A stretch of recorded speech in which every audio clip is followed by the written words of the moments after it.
Match ஆகலை அப்படின்னா நான் பெருசாக ஃப்ரெண்ட்ஷிப் அப்படின்றத மெயின்டைன் பண்ண மாட்டேன், வச்சுக்கவே மாட்டேன், சவகாசமே வச்சுக்க மாட்டேன்.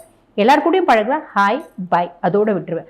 ஆனால் என்ன மாதிரியே குணாதிசயங்கள் நிறைய இருக்குது, நான் பார்த்து அட்மையர் பண்ணக்கூடிய நிறைய நல்ல குணம் இருக்குது அப்படின்னா திக் ஃப்ரெண்ட்ஸை நான் மெயின்டைன் பண்ணுவேன். அப்பயும் பெருசாக வந்து பார்த்தீங்கன்னா நான் ரொம்ப அட்டாச்ட் ஆகி என்னோட எல்லா சீக்ரஸீஸும் சொல்கிறேன்னா அப்படின்னு கேட்டால் அது கிடையாது. நல்ல புத்திசாலித்தனம் அப்படின்றது உண்டு. ஆனால் எத்தனை ஃப்ரெண்ட்ஸ் இருந்தாலும் நான் ஹெல்ப் பண்ணணும்னு நீங்கள் கேட்குறீங்களா, நான் ஹெல்ப் பண்ணுவேன். இதுதான் தனுசு. அதுக்கப்புறம் இந்த பிள்ளை காலேஜ் போகுது, லவ் பண்ணுமா, லவ் பண்ணும். எப்படி லவ் பண்ணும்? ஒரு பையனை பார்த்த உடனே அழகாக இருந்தால் லவ் பண்ணிவிடுமா, புத்திசாலியாக இருந்தால் லவ் பண்ணிடுமா? இல்லை, நல்ல குணம் இருக்கணும், பையன் அழகாக இருக்கணும், ரொம்ப வந்து ஜென்யூனாக இருக்கணும். அதே மாதிரி பார்த்தீங்கன்னா 4 பேருக்கு ஹெல்ப் பண்ணக்கூடிய டெண்டன்சி அப்படின்றத அந்த பையன்கிட்ட இந்த பொண்ணு பார்க்கும். 4 பேருக்கு நல்லது செய்கிறானா, ஒரு பிரச்சனை அப்படின்னா இந்த பையன் போய் ஹெல்ப் பண்ணுறானா, மற்றவங்களுக்கு உபகரணமாக இருக்கானா, உபயோகமாக இருக்கானா, தன்னோட அறிவை மற்றவங்களுக்கு வந்து யூஸ் பண்ணுறானா. ஒரு சில பிள்ளைங்க இருக்கும்,